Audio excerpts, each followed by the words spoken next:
Welcome back mga kapamilya, nanonood pa rin kayo ng NCAA dito lang sa SNA at kasalukuyang nasa halftime tayo kung saan lamang ang Letran with the score 39-31. At mga kapamilya, kung napanood nyo ang NCAA on tour sa EAC kahapon, huwag kayong mag-alala dahil meron pang susunod na NCAA on tour at gaganapin ito sa Letran. At ngayon kasama ko nga si Father Vic, a management committee member ng Letran. Father Vic, gaganapin po ang next NCAA on tour sa Letran. Ano po ba yung dapat i-look forward namin? Ano po ba yung mga naging changes from last season? Well, the Letran community has been preparing for its 400 years sa 2020 and we're readying everything, including yung aming preparation for this NCAA on tour. So it is good na we have this on school para yung mga estudyante na cannot go to the venue, they can. So we have prepared the facilities, yung accommodation, and the student participation is better this time.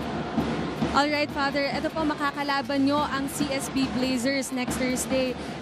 Maganda po ang pinapakita ng CSB so far sa liga na to. Ano po bang dapat i-expect ng mga kapamilya natin coming into that game? Well, I like the way CSB plays basketball as of this season. So, sabi ko nga, kahit ganun yung record nila, it does not reflect kung ano yung talagang galing nila.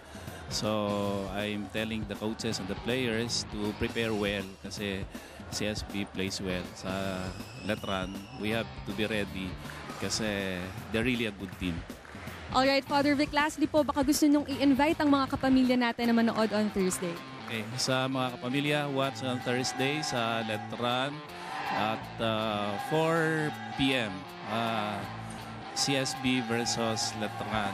So, sa Letran community, alumni, fans, supporters, administrators, students, everybody, let us watch the game on Thursday versus CSB.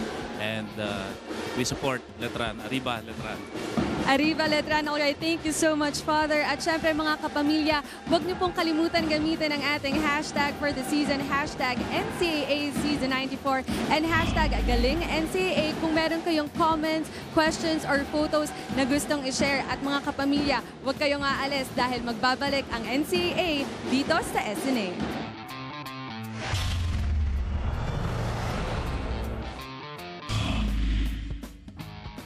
You're still watching NCAA Season 94 only here on SNA Mix Bustos po kasama si Coach Hammer, Martin Antonio together with Chase Orozco. Letran Knights 39-31 lamang po. Abante po ng 8 puntos dito ang mga taga Intramuros. Coach Hammer, it was JRU's ball game nung first quarter pero unti-unting umabante dito ang Letran Knights. Bakit? Anong nangyari? Anong ginawa ng Letran Knights to be able to get this lead by halftime? Well, inatake lang nila ng inatake yung backboards. Nakita natin, their length really translated into a lot of rebounds, especially offensive rebounds. Second chance points, hindi gaano, pero yung pagkakataon na makakuha ng field goal attempts, as we see, first 5 minutes ng ating laro, 6 out of 7 itong JRU Heavy Bombers, 3 out of 9 lang ang Letran. But the last 15 minutes of our first half, 13 ang made shots out of 29 and 3 out of 25.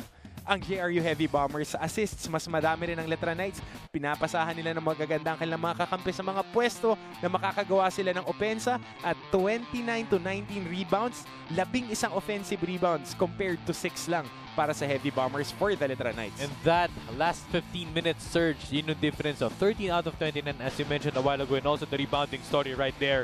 11 offensive rebounds para dito sa Letran Knights kontra sa 6 lamang ng JRU. But then, what a way to step up ngayon ang Letran Knights na si Christian Pajarito.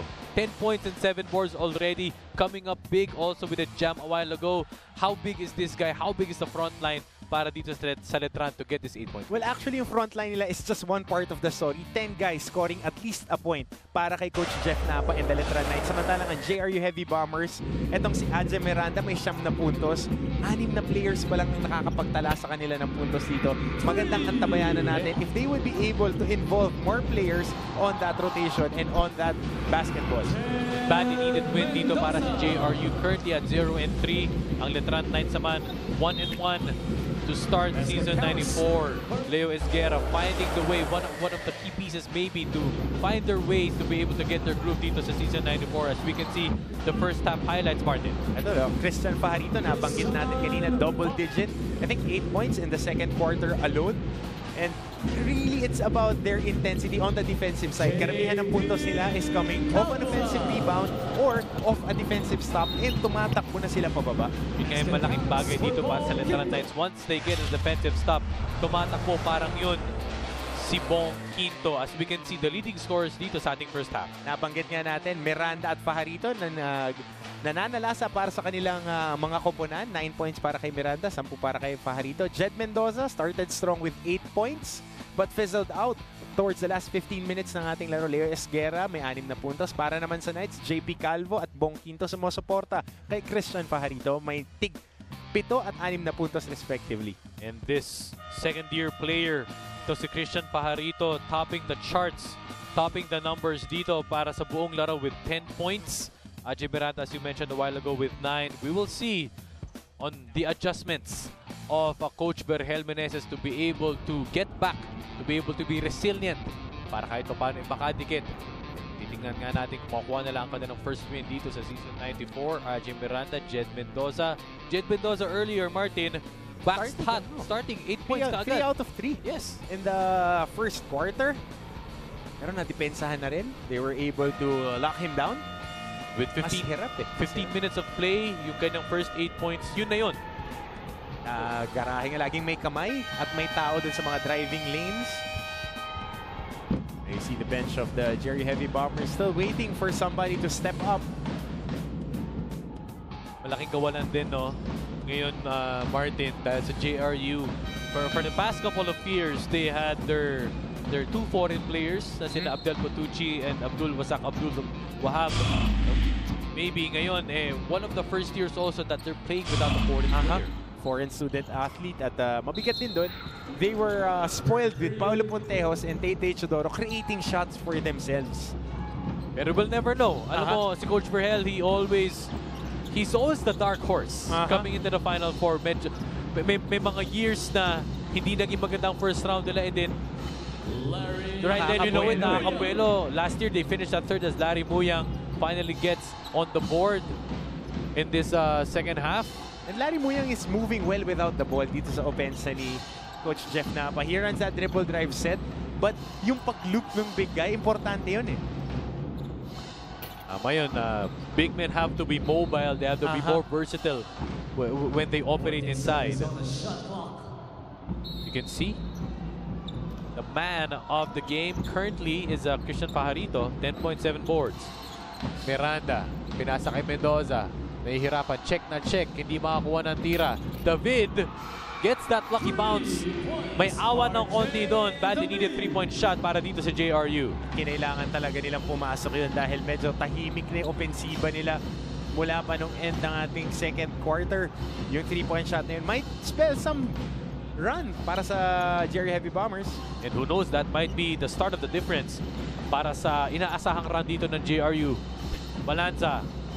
Spin move pero wala yun. Again, recycling that offense itong si Christian Pajarito. Yun na nga yung nagiging tema ng ating laro. Penetrate, it's either a drop or a offensive rebound. Rinse and repeat, rinse and repeat. Ganun lang ang nangyayari dito sa Letran Knights. And maybe when they look at the stat sheet, one of the biggest factors, win or lose, is the rebounding story. Definitely. Miranda to the right wing, guarded by Calvo. Gets a pick from David. David wants to make it back-to-back for 3. Is RJ David. In rhythm yung tira na yun. Heat check. Oo. Quinto. Playing quarterback against Jed Mendoza. Quinto to Pajarito. High-low play to Muyang. Pinayungan ni David. Gets the foul to go and extra. Rice for Larry Muyang. Baka nagda-diet to kasi minama sa ilalim. Nakita mo, binuhat yung pantay, nakapayong na sa kanya as we see this pick and pop ni David for his second triple of the quarter. Pero yung high-low. Ay mo, may extra defender, extra rise, binuhat, nakapayong na, nakakuha pa ng free throw. Napasarap kasi garlic rice. Oo, yan. Mas nakakagutom lalo. Ikaw naman, lunchtime tayo. Para doon sa mga nanonood sa atin, ha, na nag-enjoy na kanilang late lunch. Natatawa si ating floor director na si Larry Dayan. Alright, 46-37, 9-point lead. Abante dito ng JRU. Miranda. Kaya attempt sana for a 3-point shot pero stepping out of bounds dito si Malyari from JRU. And maganda rin yung depensa dito ni Bong Quinto. Hindi binigyan ng space to penetrate. Ibinigyan ng space, stepping out of bounds. Quinto. Pajarito wanting to go for that high-low play again. Pero dito pinasa ulit sa poste. Muyang. Backing down. Balanza for 3. No go. Rebound by David. Miranda, tumatakbo. Gusto makauna. Mendoza looking for his spot. Have yet to score since that 3-for-3 blast in the first quarter. Libre na yung tira na yun. Hindi pa rin na-shoot ni Mendoza. But Larry Muyang, great pick and roll. Most of the time, laging libre yung screener. In that brilliant two-man game by Letran. Pero ngayon, bumalik po muna tayo ngayon kay Chase Orozco. Chase? Migs and Coach Hammer suffering from an injury during their last game. Unang pumasok sa isip ni Justin Padua ay sana hindi major injury ang natamo niya. Hininda ni Justin ang sakit during the latter parts of the fourth quarter dahil kahit na ganon ay ininda na pa rin ang sakit dahil ayaw daw nang ma-disappoint ang JRU crowd. Para naman kay MJ De La Virgen, ganado daw siyang maglaro today, scoring 14 points from his last game. Naniniwala siya na he will be able to deliver the same percentage which is 100% in today's game. Balik sa inyo, Migs and Coach Hammer. 100% indeed is what JRU needs as Letran is slowly pulling away the biggest lead of the ball game dito para sa Knights. Esguerra slicing his way through, nakawala doon against Larry Muyang. Maganda yung galaw niya na doon. Napunta na sa ilalim, dinukot sa kabila. Pero balikan natin si Justin Padua. Contusion, Charlie Hurst, tinamaan sa tuhod. Medyo iindahin mo talaga yan for a few days. Stretch lang in ice. Kaya mo ilaro yan. Muyang backing down again at the post against a smaller David. Pero light work as you mentioned. As you always say, Coach Hammer, basic na basic. Ganda ng footwork niya. Very nimble feet. And just nung nakapihit, nakawit na yung balikat. Wala, pasok na yun. Yun yung nawawala ngayon sa big man. Oo, yung poste. Fundamentals, yung poste. Basic post-ups. Kasi na-eliminate na rin halos yung mga straight post plays. Dahil mas inside the flow. As we see Leo Esguerra getting another basket, back-to-back hits para sa kanya. Yung getting in the flow of the offense, yun ang hinahanap sa big guys. Ayaw mo tang Letran, magbabalik po tayo dito sa SNA. Coach T.Y. Tang, Hoodie T.Y. wanting to avenge their loss against the San Beda University Red Lions. But then that was a good game. Very good game and very impressive roster and the way that T.Y. coaches, the improvement of his players and the players that fit his system are now playing for him. Coach T.Y. Tang, of course, one of the big names from the De La Salle Green Archers. One of the steadiest point guards under Coach Franz Pumaren. And Coach T.Y. Tang, that game against SBU, coming into the fourth quarter, tight yan eh, 54 all. Pero nagpakawala, San Beda turned on the switch, outscoring make that CSB 15-2. Pero nung huli, hindi pa sila nag-run pa sila eh, na bumapa sa 4. Oo. And that is the biggest difference from CSB. Oo, last year tumitiklop na eh, pagka nalamangan na ng malaki. Balanza, right wing 3. 4-3, Jeric Balanza. Dial sit and box ito si Jeric Balanza. Magandang kick out. Kanina pa nila sinusubukan yun eh. Feed the post and then kick out. Pangalawang try niya sa 3 points. Na-shoot na ni Balanza. And how can you miss guarding the post? Eh dun nga sila kumukuha ng mga puntos as a Jed Mendoza finally gets on the board the second half. Oh, double digits na si Jed Mendoza. And points. Pero going to that post up, kanina, second quarter, Fajarito. Ngayon, Muyang. meron ka pang ambuhot na aalalahanin. So that three-headed monster talaga, ang hirap depensan dahil iba-iba yung skill set eh. And Bong Quinto right now can play the wing more often. Oo. Again, his offensive rebound, powering his way against a smaller Mendoza. Larry Muyang, baseline operating. Pag nalagay ka na sa likod ni Muyang, isang hakbang na lang, 5 out of 5 sa field goals. Almost a point a minute. Etong si Larry Muyang at 3 rebounds pa. Kumbaga kapag nakakalagay ka na sa likod ni Isaac, Oo, ang hirap ng rumecover. he's putting you to jail. Oo. Loose ball foul. And he lost a lot of weight. That's to say the least. I think he lost around 10 to 15 pounds just to get in better shape. Ito yung extra passing din nila on the interior. Yung basic slide step, pwede mo na nga hindi extra dribble pero dinukot pa niya sa kabila. So, hands. Checking in this ball game is Christian Balagasay. Katokayong Christian or Katokayo.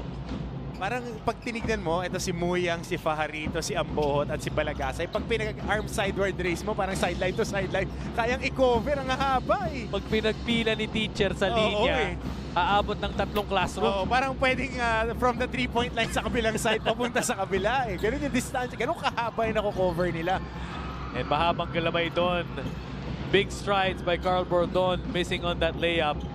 Rebound by Letran, JP Calvo. Gets a screen from Ambohot. Ito na, Ambohot. For a 3, he can make that shot, pero rebound dito by Letran. Again, offensive rebounds, killing the JRU Heavy Bombers as Carl Bordon commits that foul. Calvo. 12 offensive rebounds so far para dito sa Letran. Quinto drives to the right, rebound by Ambohot, and Geo Ambohot.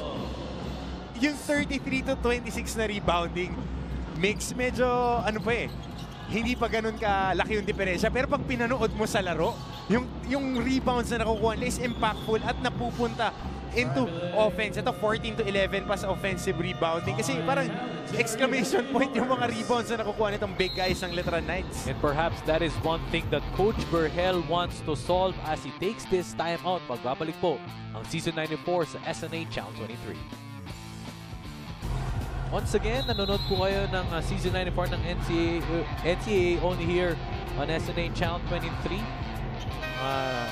Dumadami na mga supporters dito sa Fuel Oil Family Center. Of course, our favorite segment here on NCAA, Smiler on Cam. At bakit ka naman hindi ngingiti? Maganda yung mga laro natin ngayon. Yesterday, ang ganda ng laro natin sa NCAA on tour. Grabe yun. Charcos, Maui Cruz, ibang klase. Ganon din, no?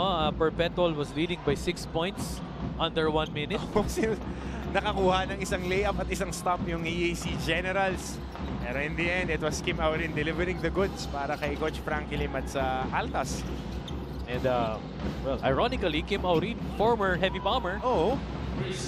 And naglalaro para kay Coach Frankie Lim as Letran gets another bucket from that two-man game. Hindi lang matatangkad tong mga players ng Letran Knights. Underrated skill ng big guys yung sasala. Ito, 19 to 10 on the assists. Yung pag-catch ng bola, especially on the move. Ito, tingnan mo soft hands, na-adjust pa off the catch and finishing smoothly off the board. And perhaps that is the advantage of being long, being lean. Kumbaga, ikaw yung huli sa pila eh. Ikaw yung pinakamatangkad. So talaga nakakuha mo yung bola when it comes to those types of situation as Letran forces another miss dito sa Letran. 32% only from the field and 40 points in the paint because of the big man movement para dito sa Letran. Calvo kicks it out to Ambohot, dribble to the middle, kinaliwa, supalpal nga lang, ball will stay with Letran. Inabot siya doon nito ni I think it's Silvares yung nakakuha ng shot block na yun. Si Padua pala yung naka-help doon. Dustin Padua using that length para sa mga mahaba eh. One of the few defensive stops dito ng JRU. Calvo left wing for a 3. Too short. Rebound ng JRU sana. Nag-agawan pa yung magkakampi. Si Silvares at si Padua, blocks natin. 4 para sa Letran, isa pa lang para sa JRU Heavy Bombers. 61-43. Under 2 minutes remaining dito sa third. Calvo. Ang pinakamaasahan na point guard ni Coach Jeff Napa. Batilier gets a screen from Ambon. Batilier, spin move, floater. Wala yon. Rebound again ng Letran. Alam mo, Mix, hindi pa nga pumuputok si Bonbon Batilier ngayong season 94. Pero maganda ang inilalaro ng Letran Knights. What more? Pagka nakuha na niya yung stride niya as that 6-man ng kanilang opensa. When the first half ended, 10 out of the 12 players at least scored a point para dito sa Letran Knights. Of course, that contributing to that cause, everybody's producing para kay Coach Jeff Napa. Dahil mas madali pagsama-sama at nagtutulungan, yun yung ginawa ng Letran Knights para makalanggam eh. Hindi lang ngayon, parang putak na pinuputak din nila sa ilalim with the rebounds and offensive rebounds. Tapos yung 1 point, 2 points off the bench, mabigat yun. Animo Letran beat JRU, sabi ni Yankee Junkie. Tag nyo lang po kami, NCAA Season 94 and hashtag galing NCAA. Sabi rin ni Rai Rai Go Letran. For more tweets, tag nyo lang kami, Coach Hammer 613, Mix Bustos and Chase Orozco. And of course, at ABS-CBN Sports. Sabi ni Maggie Flores, Arriba Letran, beat JRU.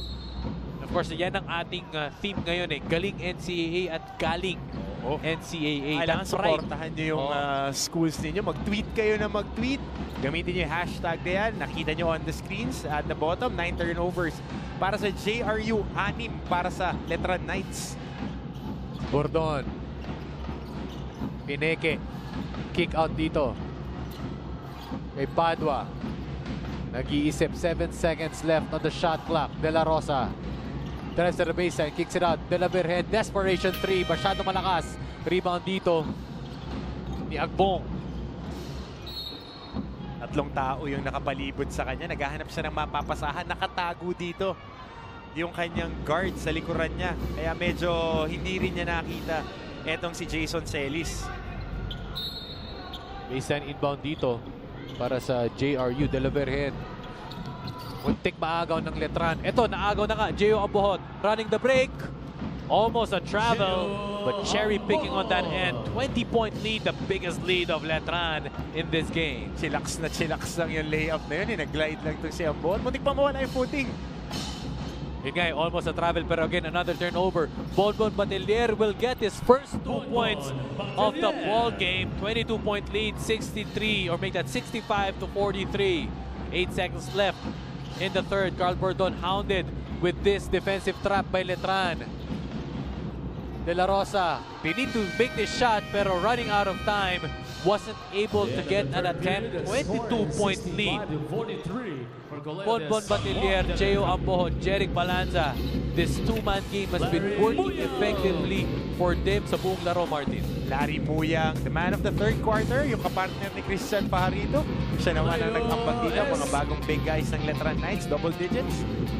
Pero marami, namigay pa ang JRU ng 4 points in 15 seconds. Yun yung mahirap eh. Pagka nalamangan ka na ng malaki, namimigay ka pa ng puntos. And so far, the length, the strength, and the experience of Letran Knights ang nananaig dito sa kanilang laban kontra JRU Heavy Bombers. Again, a 22-point lead, the biggest lead of the ball game.